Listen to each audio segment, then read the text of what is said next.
There is nothing that says I lift like having a wide back that stretches out your t-shirts. Better yet, having a strong back is one of the best ways to avoid unnecessary aches and pains as you age. For these reasons alone, you're probably interested in learning how to best grow the 20 different muscles that make up this also important muscle group. Fortunately for you, I've compiled absolutely everything you need to know about how to grow your back into this single video. We'll cover the anatomy and function of the 7 primary back muscles, as well as the exercises that target them best. I'll also give you crucial advice on how to perform certain exercises to maximize your back width results, as well as the entire all-in-one perfect back workout plan you can use for your workouts.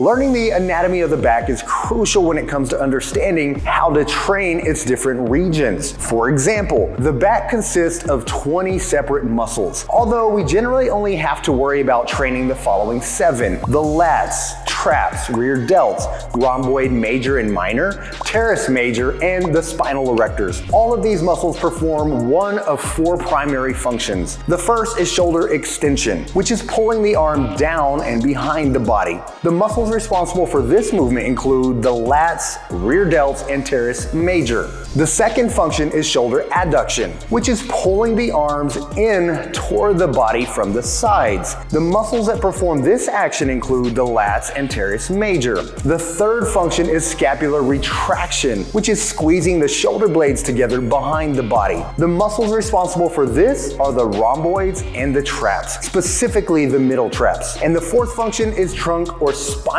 extension, which is essentially just straightening your back. Now, before we move on, there are a few important things to clarify. First, the traps are a very large muscle with muscle fibers that move in multiple directions. This is why you'll often hear the traps referred to by region, such as upper, middle, and lower traps. Since these muscle fibers move in different directions, they perform different functions. So while the middle traps aid in scapular retraction, the upper traps mainly elevate the scapula, such as shrugging your shoulders. Similarly, the lower traps slightly help in shrugging as well, although they also depress the scapula by pulling it down. Now for the spinal erectors, it's important to understand that the spinal erectors aren't just lower back muscles. Instead, this group of muscles runs all the way from your pelvis up into your neck. This means that these muscles are constantly involved in stabilizing your spine and can even contribute to head and neck movements. Other than the lower regions of the lats, these spinal erectors are the only muscles located in the lower back. Knowing this, when we talk about this muscle group, we're referring to the muscles of the lower back. With 7 different muscles to train, the back can appear overwhelming at first. Fortunately though, many of these muscles perform similar functions to those around them. We can simplify your back training by separating the back into 3 different regions: the upper back, middle back, and lower back. The upper back often includes the rhomboids, traps, and rear delts. To best target the upper back, we want movements that emphasize scapular retraction, or ones that pull the shoulder blades as far back as possible. The exercises that are best at doing this are your rowing movements, such as dumbbell rows and seated cable rows. As you'll learn later, these movements are also very lat dominant because they include so much shoulder extension. To best target the upper back, we need to take the lats out of the exercise by lessening the shoulder extension in the rows. To do this, we simply have to perform rows with elbows flared out to the sides instead of close to your body.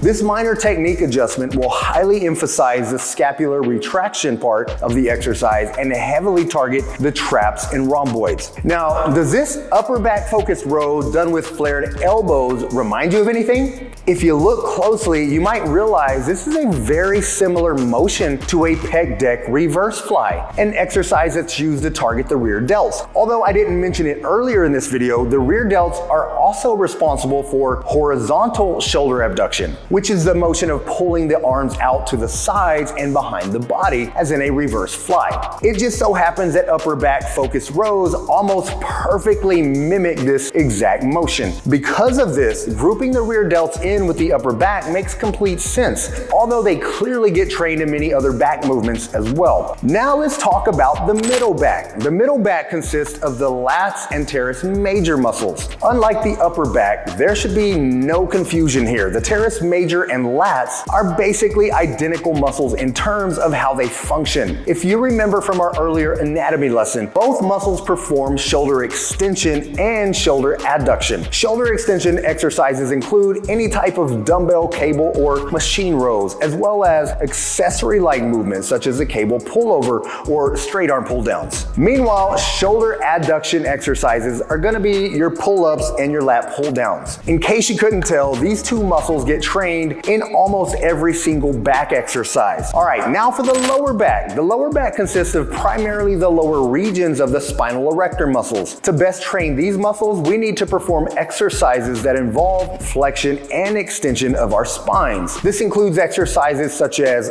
back extensions or hyperextensions and good mornings. The lower back is heavily trained from exercises such as deadlifts, rack pulls, and RDLs, although these movements only involve an isometric contraction of the spinal erectors. This means deadlifts will be great for building up the lower back strength, but they won't necessarily be as great for building size in this region. Knowing which exercises target which regions of your back is only half of the equation. In reality, how you perform each of these exercises can greatly impact which region of your back you actually see results in. For starters, you should be making an effort to use a grip width that best aligns with your goals. In general, using a wide grip for your rowing exercises will target more of your upper back, as your elbows will naturally flare out to the sides more. Closer grips, meanwhile, will put an emphasis on your lats when used in rowing exercises, as your elbows will be much closer to your body. In terms of pull-down movements, studies have shown that a medium or 1.5 times shoulder width grip was slightly better at activating the lats and biceps than any other grip. This medium width grip also allowed lifters to use more weight than they could with a narrow or wide grip. You should also consider your grip orientation, such as whether you're using an overhand,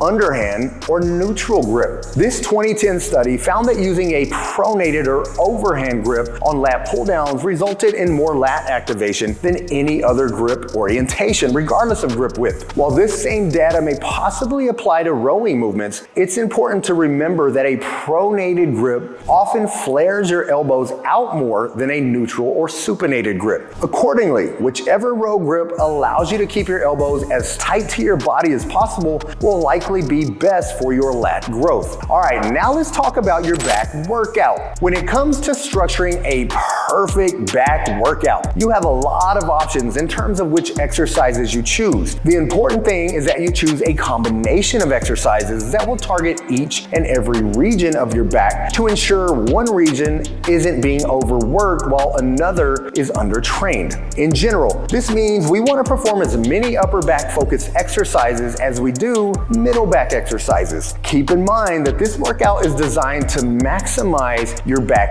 width. Therefore, much of this workout is focused on your lats. So if you wish to grow your upper back more, you may want to adjust this program. First and foremost, every great back workout begins with a heavy compound exercise. With this, we're choosing pull-ups. Considering the difficulty of the pull-ups, it only makes sense to do them as early in your back workout as possible. Your goal with these pull-ups should be to maximize your strength adaptations and stick to doing lower reps in the 5 to 8 or 5 to 10 range. Add weight to these if you need to. If you really dislike pull-ups, you could swap this out with a traditional lat pull down as long as you're making an effort to train heavy. For our second exercise, we have a lat focused row. As mentioned earlier, a lat focused row can be any rowing exercise in which your arms are kept as close to the sides of your body as possible. Well, ideally, this means you want to be using a neutral or supinated grip. These can be done on various machines with dumbbells or with a seated cable row. For our third exercise, we have an upper back focused row. Now, some people really dislike performing two different rows in succession. If this is the case for you, you can easily swap this out with the last exercise if you wish. A row designed to target the upper back is simply one that flares your elbows out to the sides. As with the previous exercise, this could be using machines, dumbbells, or cable setups. If you're using a machine or dumbbells,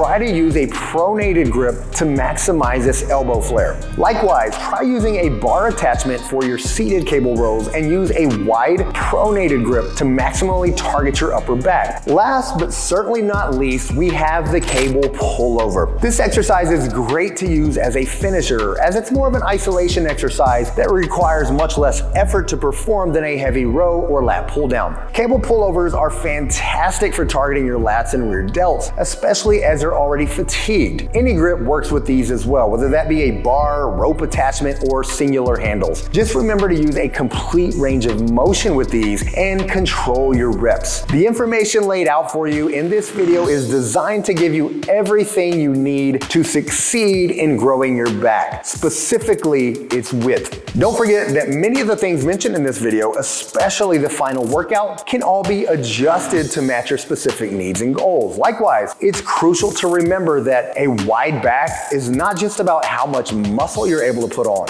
Instead, the appearance of your back width is also heavily reliant on how small your waist is. This should serve as a further reminder that your diet and nutrition is arguably just as important as your training when it comes to building your ideal physique. If you learned a lot from this video and wish to see more, please like the video and leave a comment down below. Also, if you want information about my AMP coaching program, my Alpha Maker project, then click the link in the description box below to get more information. Thanks for watching my video, and get busy, get after it, and God bless.